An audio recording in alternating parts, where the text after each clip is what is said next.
Hello. All right.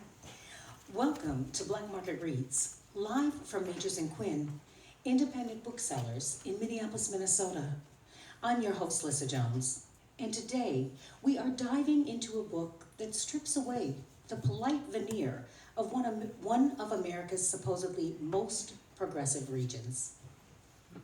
Our guest is homegrown journalist Justin Ellis, here to reckon with a devastating paradox in his debut book, The Cruelty of Nice Folks: Why Minneapolis is the Story of America. Justin, welcome home. Thank you. Thank you so much. Look at all of you. Wow. This is very surreal to just number one be back home, but also to be doing this here in a place where I have walked these stacks to buy books a number of times over the course of my life, and over the course of writing this book. So it does feel like a homecoming, and nothing about this will ever stop feeling surreal as an experience. So I'm so happy that all of you are here today. I'm happy that I'm here today, but especially that all of you are here. Well, we're delighted to have you, and why don't we just go ahead and start with a reading? Okay. Thank you.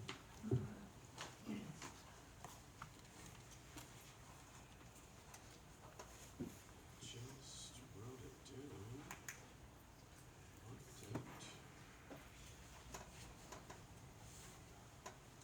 Okay. Here we go. So I'm going to start here. Change my mind.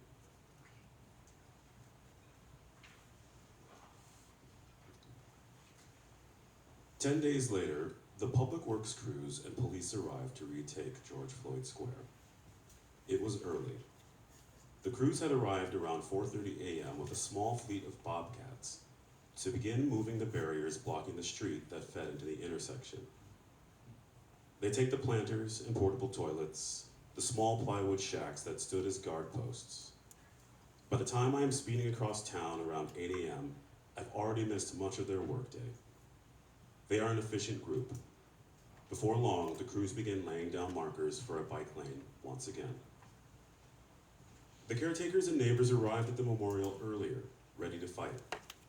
Some swoop in to grab flowers and art left on the ground in front of Cup Foods. Jay Webb, the gardener who took pride in the landscaping around the square, found workers trying to strip the garden plot at the base of the Black Power fist statue in the center of the intersection. Somehow, he is able to convince them to leave the ground undisturbed. As a consolation, or the payoff of a bleak promise, Jersey barriers are placed around the spot on the pavement where Floyd died. In the span of several hours, cars are loose on the street once again. When city workers eventually take their leave, community members use their own cars to block traffic, grabbing whatever they can find, traffic cones and chairs, garbage cans and wooden pallets, to close up all sides of the intersection once again. By the time most of Minneapolis wakes up, people in the square are raw. By mid-morning, it is already too hot, and the sun would only rise higher. Taking shelter under the awning of the People's Way, Webb stands on a bench processing and preaching to the crowd. The workers could never know all the work they had undone, the significance of all the repurposed materials used in building out the square, the pieces left over from the days after Floyd died. Eliza Wesley leads the chant, "South side, we outside," and fists are raised in this air in solidarity. I stood on this ground a little over a week earlier with thousands of people who had made the pilgrimage in George Floyd's name. They had come to dance and eat. They had filled their phones with photos that would without a doubt be posted and reposted with thoughtful prose to travel far online. This was the process of keeping Floyd's memory alive.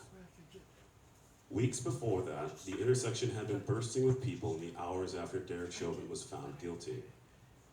And when the world wasn't watching, the city attempted to rebuild a bike lane on the same street where a black man died under a cop's knee. Thank you.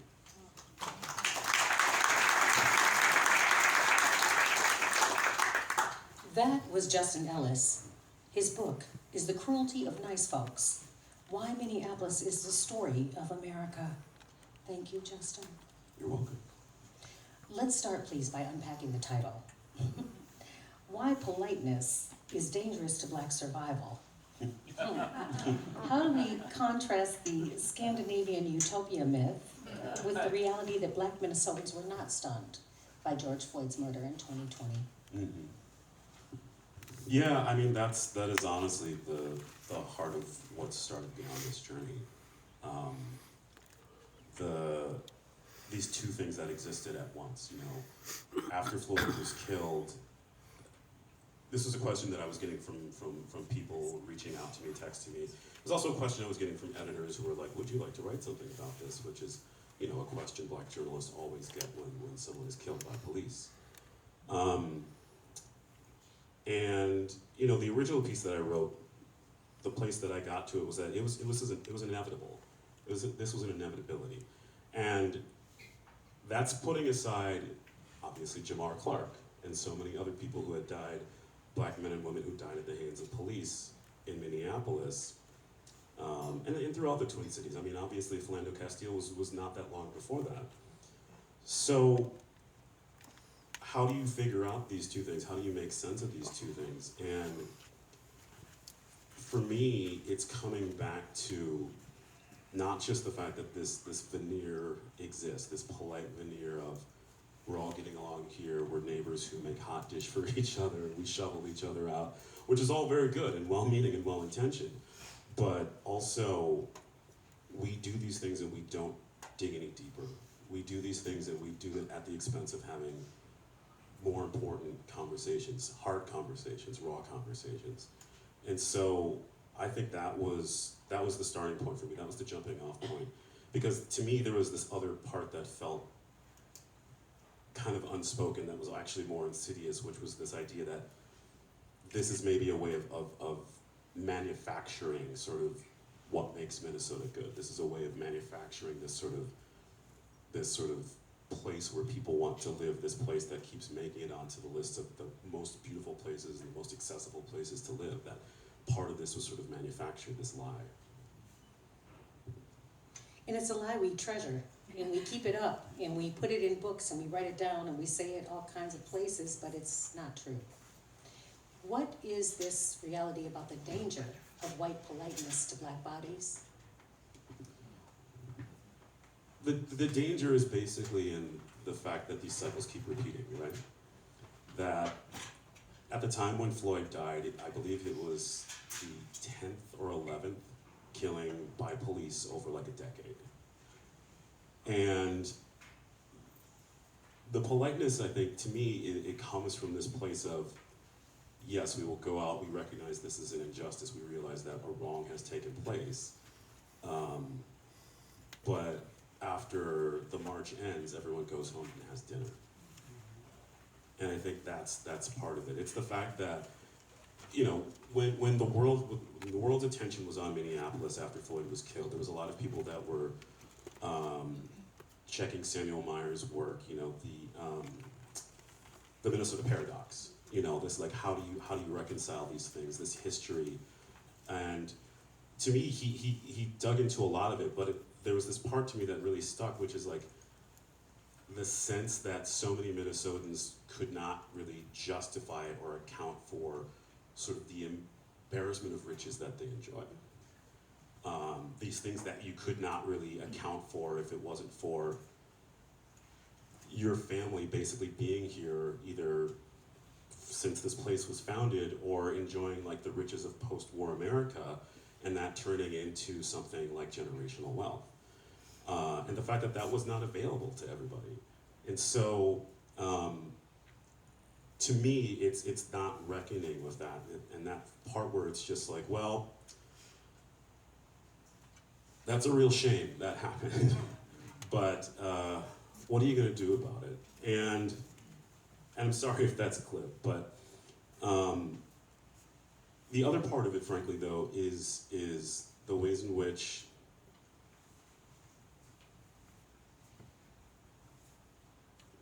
I'm trying to think of the right way to say this.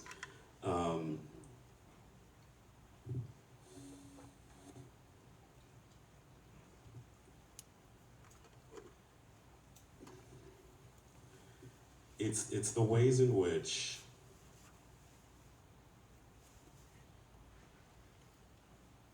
Black life can at times be just disregarded, you know, that it's disposable in some ways, because it's not just cops killing Black men and women. It's the fact that our Black children are sort of over-policed in schools. They are subject to so much surveillance and supervision that starts at an early age.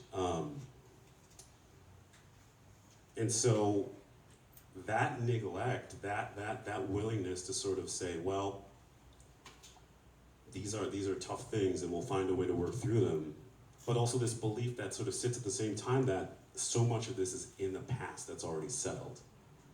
And that's the part that really feels hurtful, because, you know, I've had a lot of questions working on the book and now that it's out about sort of my experience growing up.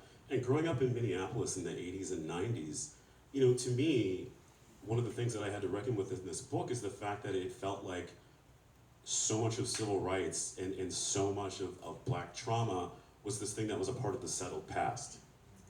You know, that like, well, we had this big fight over school desegregation in the 70s, and we did it. And Plymouth Avenue burned not once, but twice, and we got better. You know, there have been bombings, there have been killings. We you know, turned much of near North Side into this sort of complex, this warren, this maze of public housing. But then HUD came along and we fixed it, you know? And so it was this feeling that like, well, the work has been done, we've made progress, and making progress is as good as the real thing. And so I think it's the combination of those things that I think over time just it snowballed for me, and honestly, it made me angrier as I wrote the book. I'm so grateful for your courage, for saying it, for writing the book, because we won't get better till we say it. Till we say the truth, till we believe the truth, till we listen to each other, that this is not one Minnesota by any means. It depends on what you look like and where you live and how much money you have. Nobody wants to ask, what's it like to be the Negro problem, but we're not the problem. That's 100% correct. And I really confronted that with how to end this book. And you know, that's a writer problem in general, just like how do you land the plane? I don't know. And, it's in the air, you got it there, and like, well, it's got to come down, and I don't know. But with so many books like this, or at least the genre of book that this book definitely gets put next to on the shelves, they are books where often it's sort of the last chapter, the final chapters, the conclusion has to be, and here's the way you fix it, you know? That whenever marginalized people of any stripe, whether you are writing about sexism, whether you are writing about hatred to queer people, whether it is about, you know, the atrocities that have happened to Indigenous people, pick a marginalized group. You have to get to this point where it's like, and now let me tell you how to solve the problem that you have created us. Yeah. And I think I got really fed up with that. And so, to me, I knew that I had to end this book looking at the period of time that had happened from when it started, when I started this project, and then the period of time of research and writing, and also grieving, frankly, that I took in working on this, and sort of reckoning with the fact that that act of persisting in this world, that act of living, that act that so many marginalized people have to go through every day, where it's like, you just got to get up and go on, is part of one of the biggest victories that you can have. And moreover, that you can't wait for the well-intentioned people to make up their minds that your life has value or to figure out how to save you. You'll be dead by then. You will be. You will be, and I mean, and that's the other reason that I came to that conclusion. Looking at 3 generations of my family, starting with my great-grandparents, my grandmother, my mom, and you just see these different eras of America trying to reach out, trying to broker some sort of solution for America's original sin. And it's shocking, you know? Like I wrote in this book that my great-grandparents came here as part of the Great Migration, right? Like that was like phase one of how America will get better. My grandmother, you know, comes into Minneapolis, comes into Jerome during, you know, the era after World War II, where it was gonna be our great expansion era. My mom came of age during the Civil Rights era, and you know, all of these different milestones in American history that were supposed to be turning points, that never turned, that stayed on the same spot in the corner. So, you know, you look at that and you're just sort of saying, well, what choice do we have just to keep going? Because we can't wait for America, we can't wait for the people in power to make up their minds. Thus the need for protest. We sit in a land of plenty right now, but Dave McCosker, they still are fighting the renaming of a lake that was named after a segregationist, holding steadfast to the idea that Minnesota is progressive, but we love our segregationists. Rather ridiculous. And Lake Harriet and Lake of the Isles and all the other lakes in the land of plenty where we were not able to buy homes by exclusion, mapping prejudice can give you the evidence and the receipts. You talk about Archie Gibbons Sr. and the Tilson built homes, but let's talk about the idea that first we couldn't buy land here, so we can't transfer the wealth we see, and we can't hold the wealth that we see. So talk a little bit about what you wrote in the book, and then talk about what Archie Gibbons Sr. tried to do, if you will. Yeah, I mean, the Archie Gibbons stories to me is fascinating in that it truly felt like something I should have been learning more when I was in school. And it was also mind-blowing to me because it was literally where I was growing up. On either side of the neighborhood where my grandmother's house was on 4th Avenue, that was it. That's where all the Tilson-built homes were created. But, you know, to me, there's the part that's damning, but also was so fascinating to me is that there's these different stories that pop up now in sort of the present, or you know, the last 2 decades or however, when people go back and look at the past and actually dig into the things that happened around housing. Mapping Prejudice, fantastic work. I would not be here without them. Literally sharing their research would change the direction of what I was able to do. But these stories that pop up from time to time, and sort of people are sort of shocked, and it's like, well, this history was there, you know. You look at the Simpson family, which was around like the turn of the century over by the University of Minnesota campus, where in the most Minnesota like protest possible, you have a bunch of irate white neighbors who show up with a strongly worded letter to this black family to say, hey, we have all decided that actually it would be in the best interest of the neighborhood if y'all moved someplace else. And there's so many of these types of stories and all these different types of tactics. Sometimes it was just they would try to make a bigger offer. They'd be like, we will give you like $500, $1,000 more than like you paid for this place if you just leave. One of the other notable ones, obviously the Lee household over, again, in the central neighborhood, where this family, all the Lees wanted to do, they move over onto Columbus Avenue, all they wanted to do is they just wanted their little girl to go to field, you know? And you end up with people on their lawn, night after night, poisoning their dog. Poisoning their dog. And so, there's so many of those types of stories. Like if you spent enough time going through the Star Tribune's archives, if you spent enough time going through the archives of the State Human Rights Department, the city's Human Rights Department, and I have gone through many of these, there's so many of these cases that are just sort of swept under the rug. And sometimes it's just as simple as like, this house got egged. This house had a bag of flaming human shit on the front door, you know, like all these things, all these signs that just say, you're not wanted here, you're not supposed to be here, you're in the wrong place. Maybe you're in the wrong place just by a few blocks, you know? And so that's part of what I think was so interesting about the Tilson Built Homes project, like it was built interesting in a number of ways. Number one, that there was a home builder, a white man that was like, yes, you know what?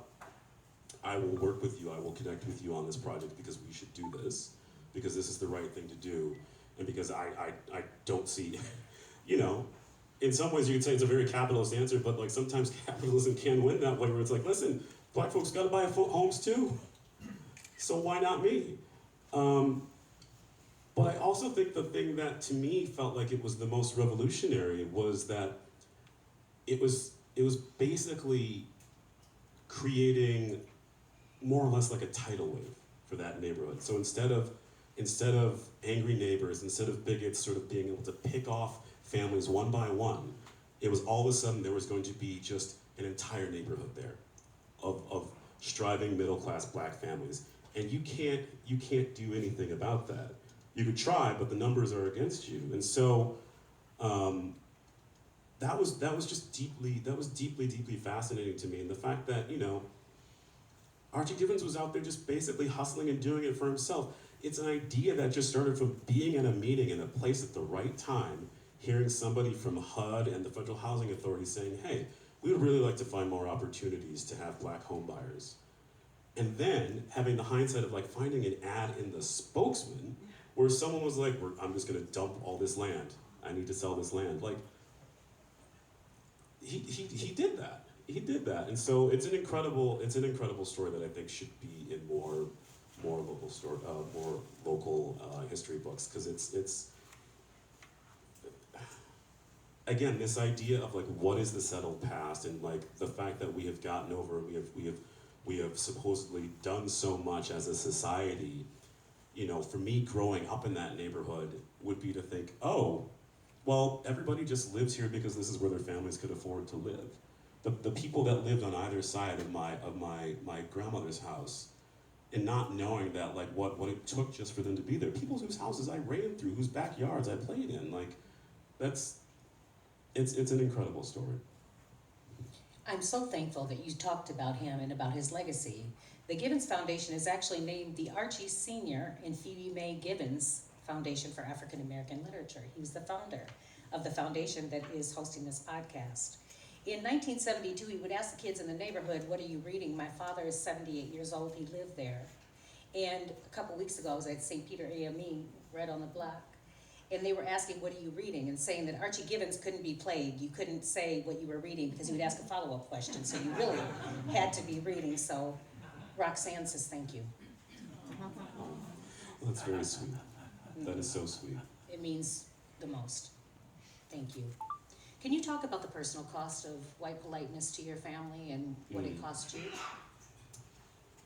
That's a good question, and I struggled with that part a lot. I struggled with also, especially with, I struggled with where I was in this book. You know, I started this book in 2021, and obviously the world was so different then, and the story of what was happening with George Floyd in Minneapolis was like still developing at that time. I also had come back home because my mother was diagnosed with cancer. And so what had been, you know, my wife and I had planned to come back anyways for this period of doing research. It changed entirely. You know, we were here for a year. And so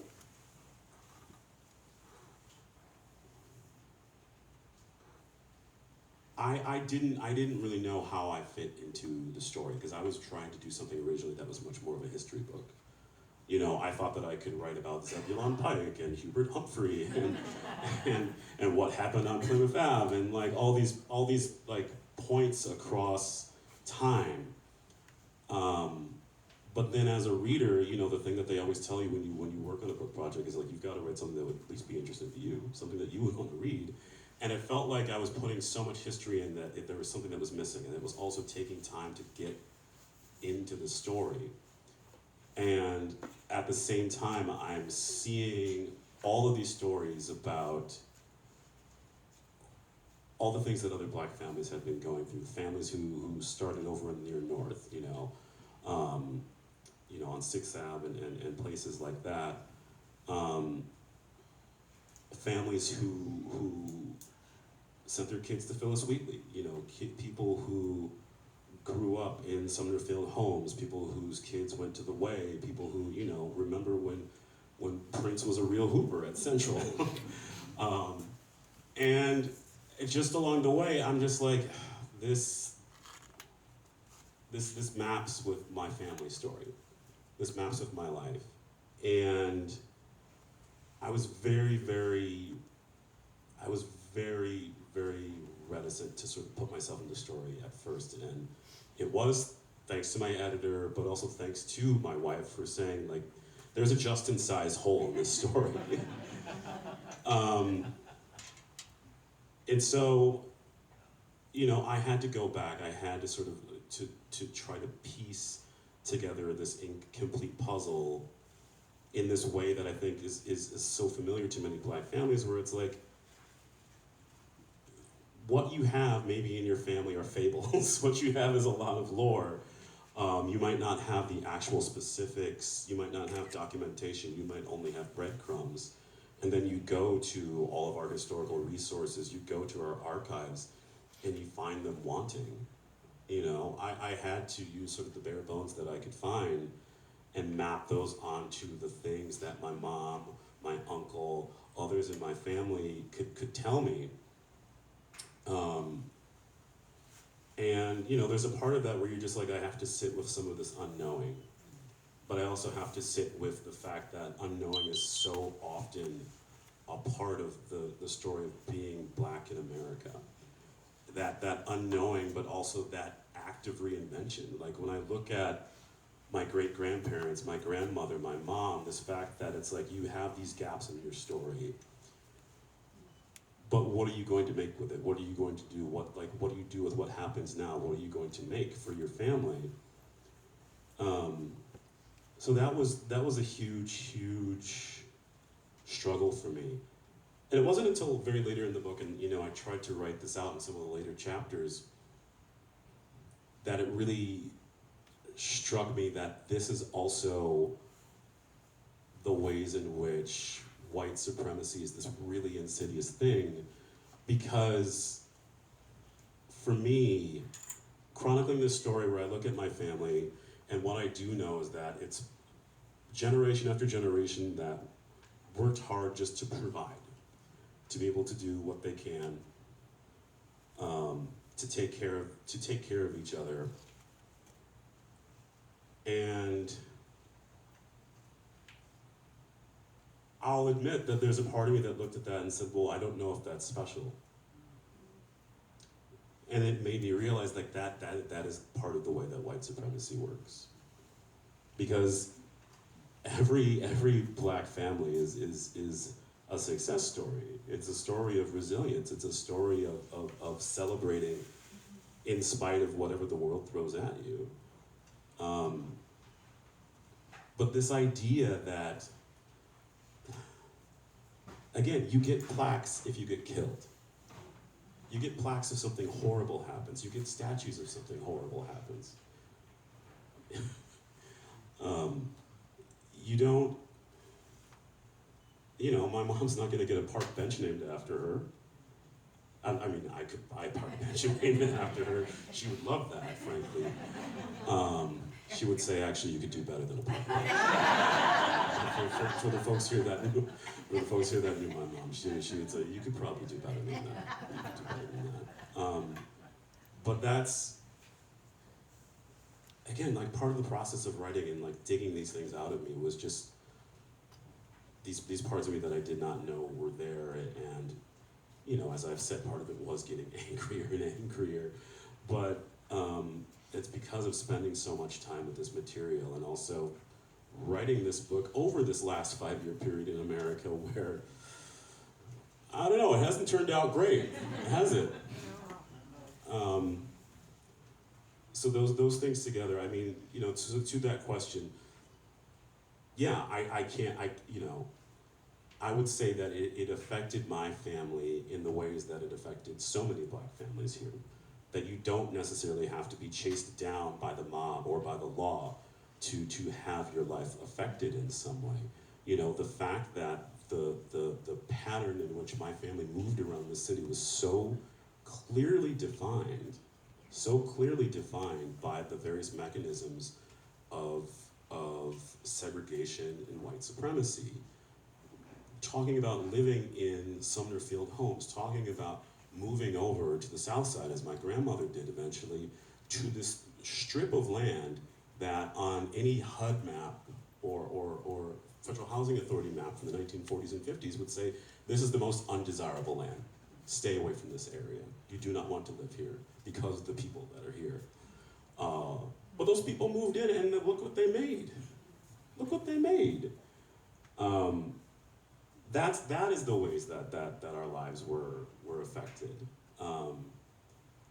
The schools that we got to go in, that some of our family and that got closed down, schools that have been destroyed. All of those things are the legacy of the ways that discrimination and white supremacy worked in Minnesota. And still work. And still work. In Minnesota. Same old same. What do you think has actually changed in the daily fabric of the city now that you're back home for a minute? What has changed?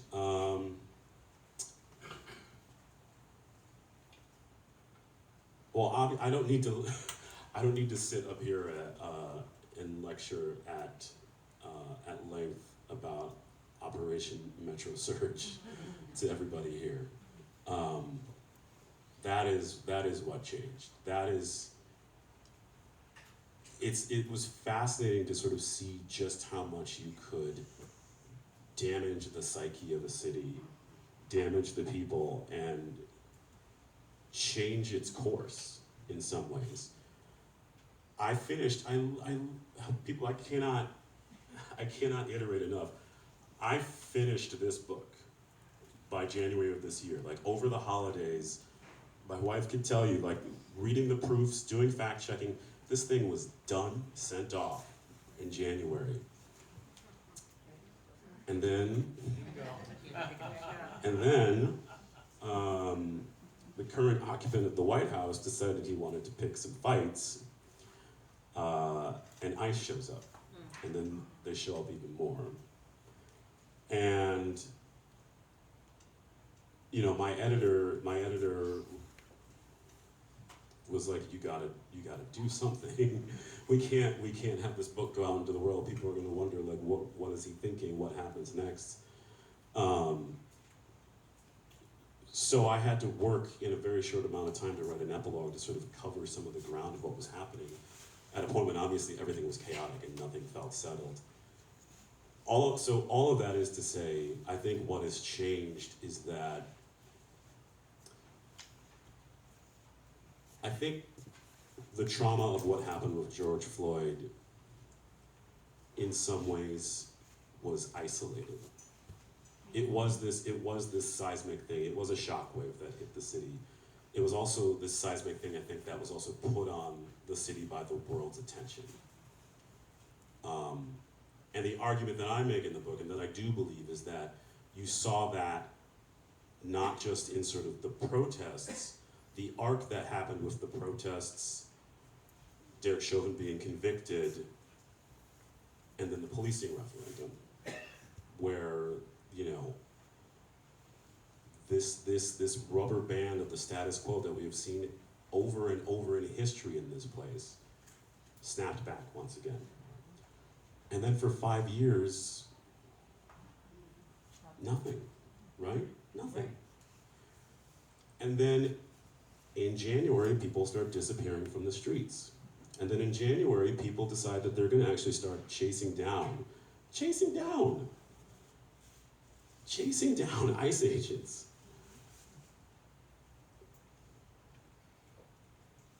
And then they kill 2 Minnesotans for no good reason, for simply just what in other times they would say was standing their ground. There was a point in this country where that was a thing that some people said was to be respected, but so what feels different to me? That definitely is a big difference. I think the thing that I feel like I see, is this growing impatience with the status quo, and specifically the systems of power that exist. Because to me, one of the most fascinating parts of what happened in January and February was how it laid bare the power structures that exist here, whether it is, we're talking about local political machine, obviously the police department, these places where everyone was like, our hands are tied, which is why you have people out in the streets, taking care of each other, feeding each other, making sure your kids get to school. But then these structures that are supposed to be in place to provide all these things are silent, or just neutered in one way or the other. And it feels like there's a growing impatience with that. To say nothing of the fact that it feels like the politics of the populace have continued to just go completely more left, and saying that we can't do more of the same old shit. Sorry for the... I'll put that in the swear jar before I leave. So that feels different. I think to me, that does feel different, but the part that I continue to be curious about is what does going back to normal look like? Because I've already had different conversations and heard other things about sort of the need to kind of put out the fires that were still burning from what happened earlier this year. Which is not to say that repairing isn't important, it is, obviously, but I think what became clear to me in writing this book is that there's always this process of picking what are priorities, what are the winners, and who are going to be, just because they are not a priority, the losers. That gets sorted after these big events, and that's where I don't know what happens next. I really thank you. You know, it strikes me that when we were protesting against the murder of George Floyd, it was co-opted and things were burned and all kinds of things were blamed on black people who didn't have anything to do with it. And then here they came singing Kumbaya for all the reasons of Metro Surge, no disrespect, and they win an award. And I just asked myself, but what about what happened in the intervening period?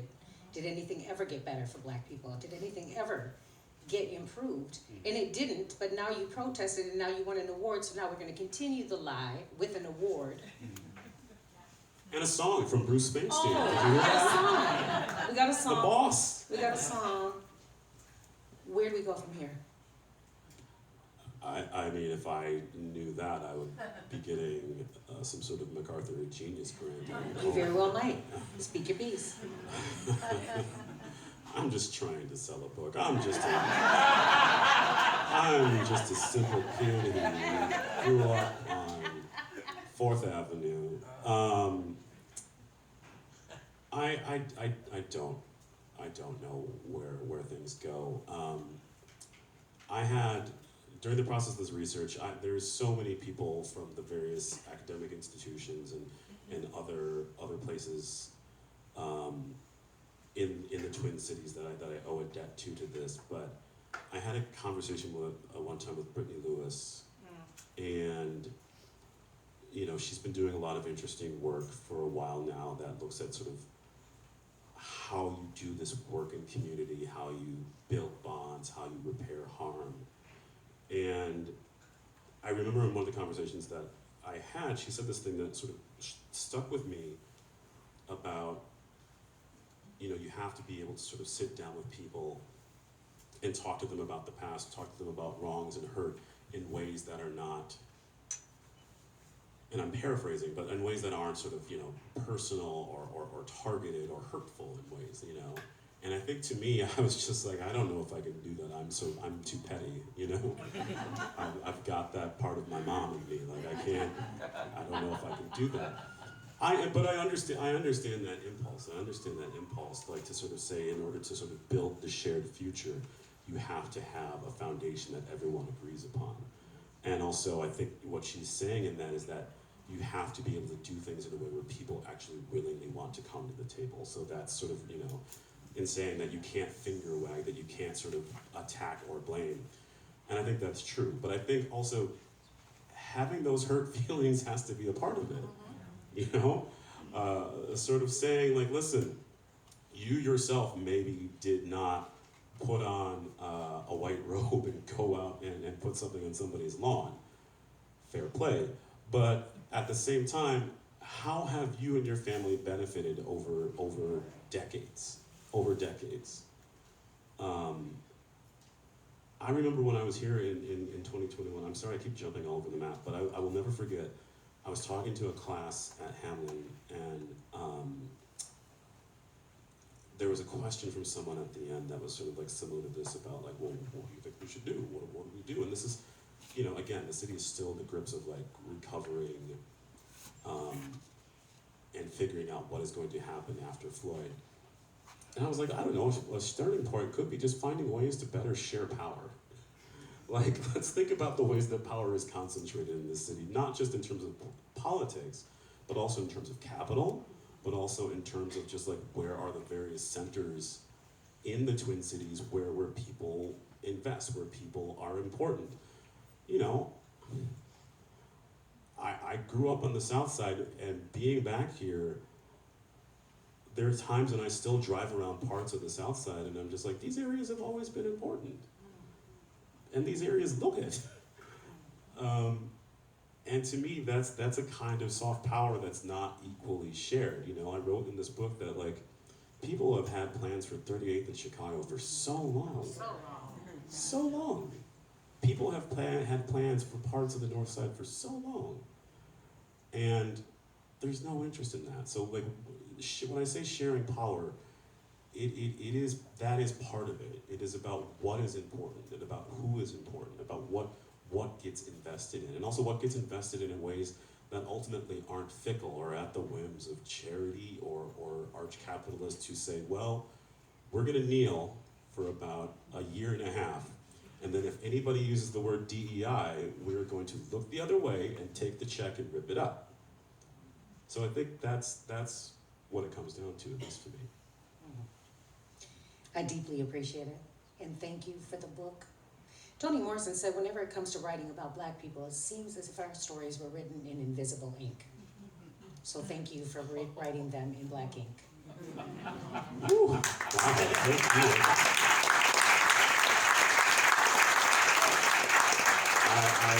That is a lovely thing to say. I can only hope that you can say that I am in conversation with Toni Morrison. But thank you, I appreciate that. Thank you. Now we want to bring the brilliance of this room into the conversation. We have a crowd here full of readers, thinkers, and neighbors. We have a microphone ready, and if you have a question for Justin, we invite you to ask it. Please keep your questions tight so we can get to as many of you as possible, if it's possible. And who has a first question for Justin? And just remember, a question usually ends with a question mark. You're reading my mind. You're my brother in facilitation. I didn't want to say it. Hello, Justin. Do you recognize me? Oh my goodness. I was Justin's assistant principal at Washburn. At Washburn, yeah. And I'm going to cry because I want to tell you that how many other people here are from Washburn? Wow, look at this. Justin was our most adorable and most intellectual student. He led this. I was in charge of student government, and I was in the League of Women Voters, and he was the president of the Washburn Student Council, and then president of all the high schools in Minneapolis. He was the president. And I knew his mother. This is correct. I can't. My priors are on display. Yes, I was president of the citywide student government. I have a question though. What did you remember from Washburn? Did you remember that you had people there, teachers and parents that really supported you? Sure.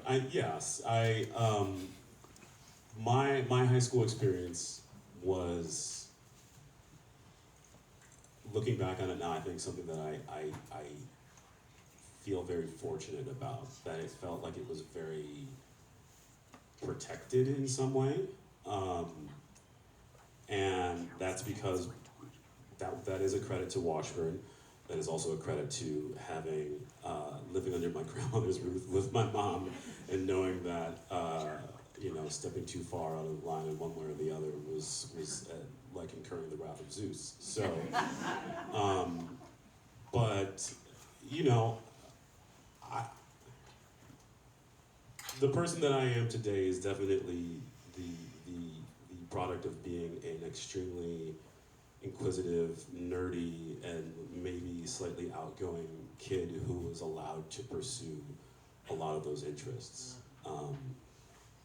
and that's something that I'm incredibly grateful for. It's also a reason why I will always be a big proponent of public schools, and also always a big fan of the Minneapolis public schools. Thank you. Next question? Oh, Derek. Greetings and greetings. What's happening, bro? How you doing? Good, sir. How are you, man? Are we going to take questions from anybody that didn't know me in high school or wasn't central to my education? You came home. This is I what you came should home. expect. This is exactly what happens when you come home. Yeah. No, we are extremely proud of you. Extremely proud. My question is there anything that you wanted to put in the book but you were not able to? Great question, Derek. Great question. This is a safe space, right? This is just being recorded on a podcast. In 146 countries, but that's fine. Hello to Grenada. Panama. So I think anybody reading this book will get to a point and sort of say, but where is Prince? What of Prince? What of Prince? And there were so many drafts that Prince and the Minneapolis sound were a part of that ultimately I just couldn't find a way to fit in. And it was probably one of the biggest struggles in the book.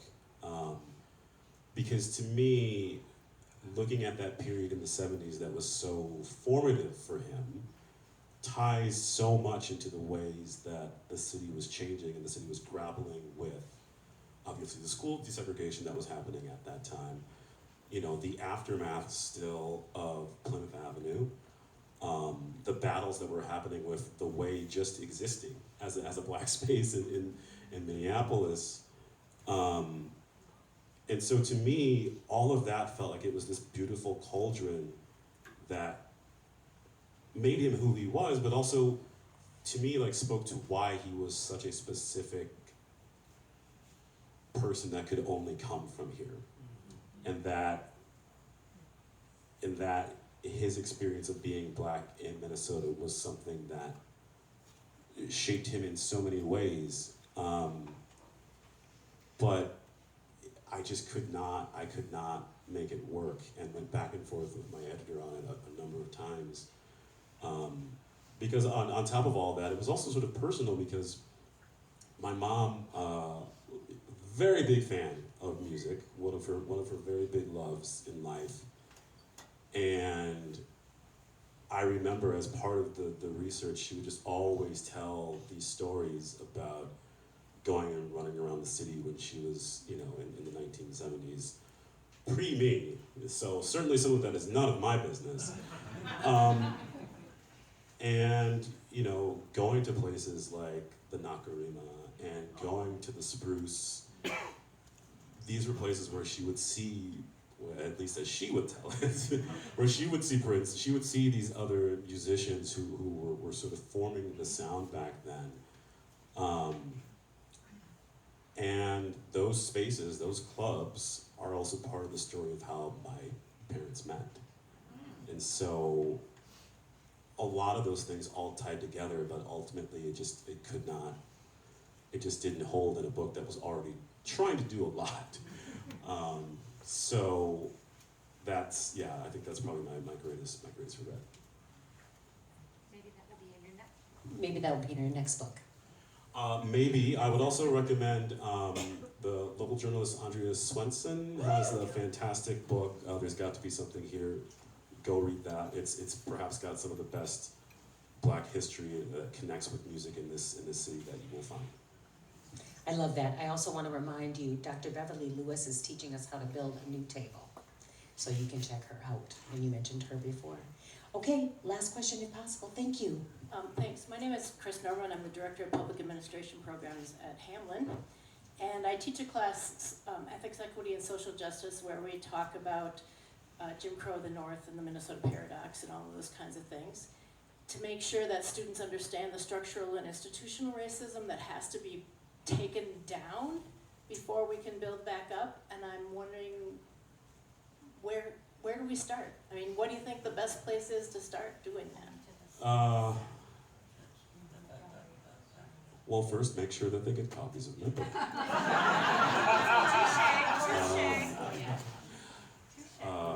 Bulk order from my publisher, please. But it does feel like a silly answer in some ways to say that just getting the knowledge is important. And especially at the place that we are right now, where books, frankly, a book like mine probably will end up being on banned lists in parts of this country right now. And there's a lot of places that are dealing with that. And so the point that I make with that is not, to put myself on the same bookshelf with our literary champions, but to say that this type of knowledge is sort of the foundation. I think that was part of what I had to go through in writing this, of saying, what are the things that I was actually taught in schools, or the things that I learned that were part of the public story of this place, and what parts were not. And I think there is more that can always be done to just put that out on the table and make that available to students. I think I was saying to somebody earlier today, or maybe yesterday, that growing up, for instance, having gone to Fort Snelling on so many field trips, as I'm sure so many of us have, I don't remember growing up anybody mentioning anything about Dred Scott. I don't remember that at all. That was only in my adulthood where somebody was like, oh, did you know that this was actually connected to this place that you probably went whipping around in, while you were in elementary school? So I think that is a part of it. Yeah, I think that's probably that's the jumping off point. That's the best answer that I can give there. Do we have time for maybe one more question? There's a lot of people over this way that I feel like are maybe wanting. Annie is motioning. We won't say anything. Over here. Over here. Wonderful. Thank you, Anton. Thank you, Justin. Of course. Thank you for being here. Thank you. For participating in the podcast. And I was just wondering, because you from the mini apple, and now you up in the big apple. Yes. And I was wondering how that change in going to the big city influenced some of your work, if it did at all. Oh, that's a good question. I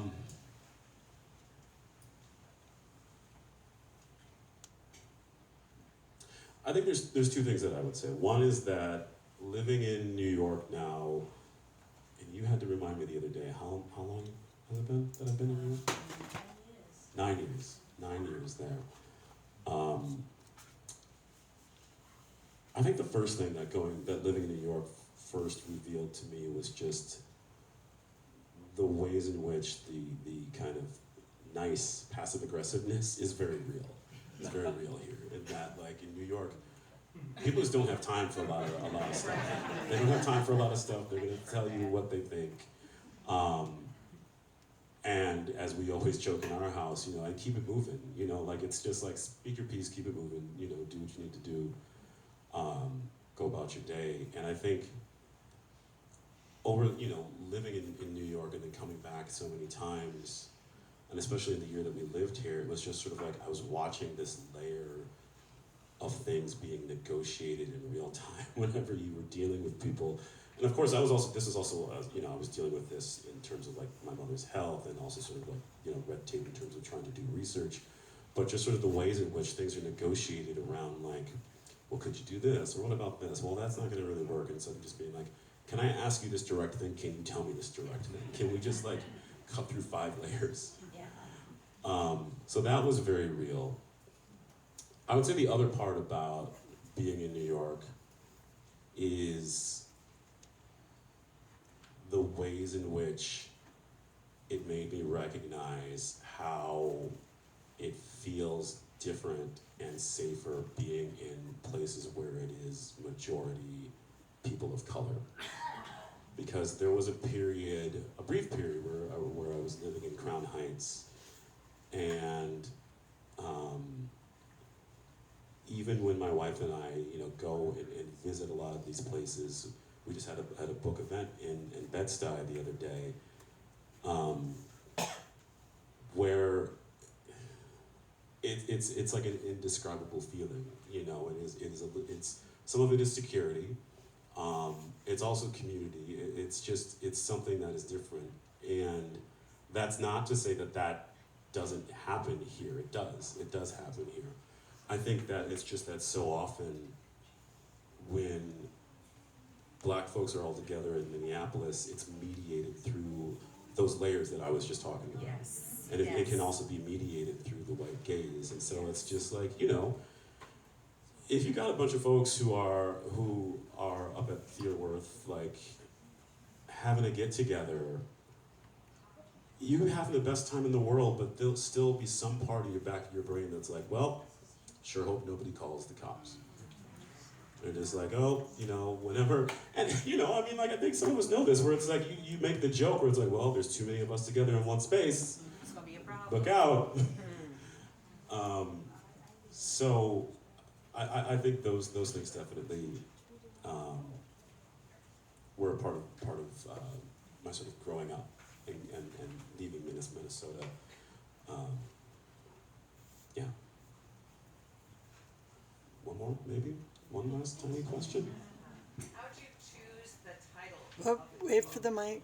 Oh, hold on. We're gonna need you to take the microphone so you can be on the podcast, but our lovelies from Napping Prejudice wanna say something, Justin. Asking how We you need to chose the pay title homage. of the book. Okay. We'll get to the after this, but the title of the book, really quickly, I don't think in the book you will actually see me string the words together, Minnesota Nice. I try to talk about it in finer ways, and I think we at the beginning of the process, the pitch, and it was just sort of figuring out what is this book actually about. It's not just about George Floyd. It's not just about the history of Black families. It's about all these other things that are a part of being Black in Minnesota, and obviously dealing with not just segregation, but also all of the sort of ways that Black life is either erased or sort of not like talked about. And so it was this notion of this is a place that is welcoming, this is a place that has always said it is inclusive and for everyone, and at the same time they will disregard your life on the whim. So it came from that place. Black people here are hyper visible for crime and invisible for anything good. And the news tells you that all the time. When you see a news story and they don't show the picture, you know the person's not Black. When they show a news story and they show the Black person, you believe that that's the case, that that's the criminal. That's intentional. Mm-hmm. Thank you. Mapping Prejudice is in the house. We must pay deep respect.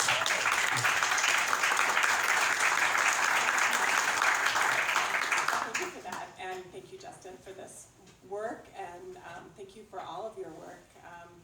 In 2020, when you wrote Minneapolis Had It Coming, that was the article that I would share with people around the world who are trying to figure out what's going on here in Minneapolis. So I'm just deeply grateful for the conversations that we've had and for advancing the work.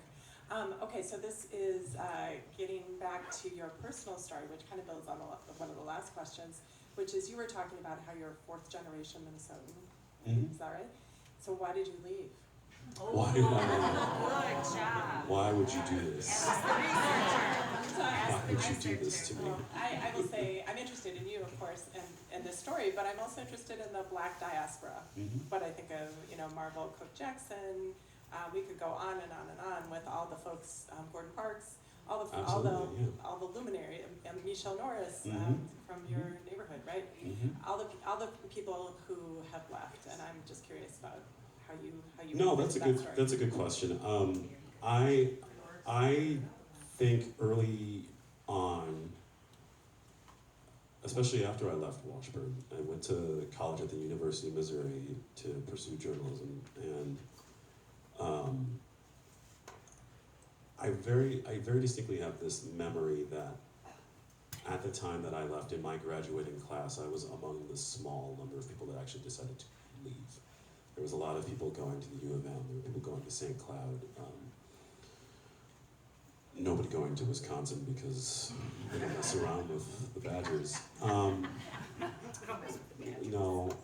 But so at that time, I think I was looking at it as like, I'm going to go study in this journalism program that was recommended to me, that I got accepted at, that is interesting to me. And it's not that I am leaving.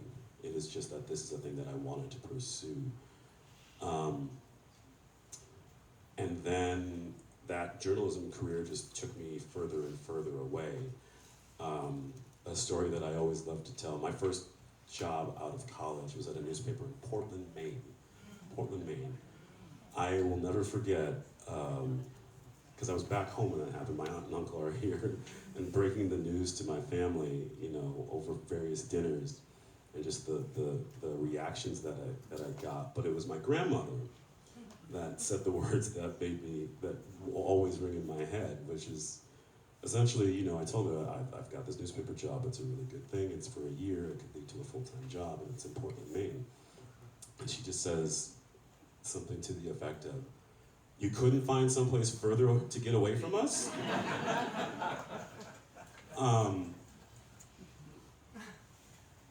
I think it took me a while to reckon with the desire to have experiences beyond Minneapolis. To have a life that goes beyond sort of the comforts and the familiarity that exist here. There were various points in time. I remember growing up and again, pursuing a journalism degree, there was a period of time where I was like, I would have given a functioning organ to write for the Star Tribune, and my career took me, further places, and recognizing that, like, yes, there was a version of me that could have stayed in Minneapolis, could have had a life that I could have pictured very easily because I saw it among my friends, I saw it among people I knew. But realizing that there was something more that I wanted to see in the world. But at the same time, the funny thing about that is it makes you have so much love and wistfulness for the place where you came from. I'm going to bring it back to why Minneapolis is still important to me, because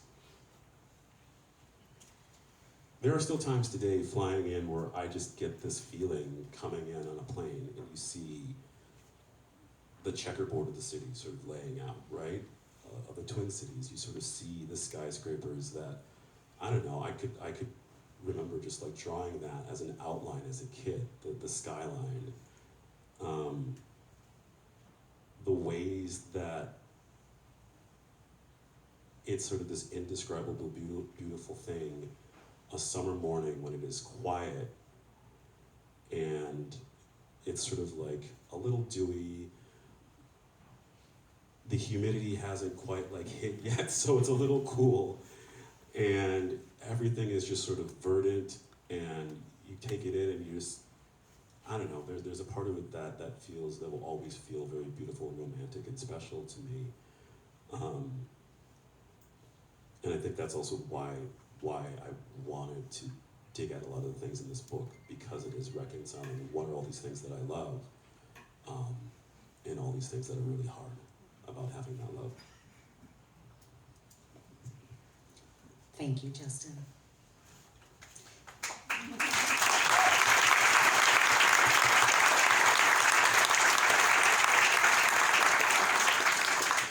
The book is The Cruelty of Nice Folks, Why Minneapolis is the Story of America by Justin Ellis.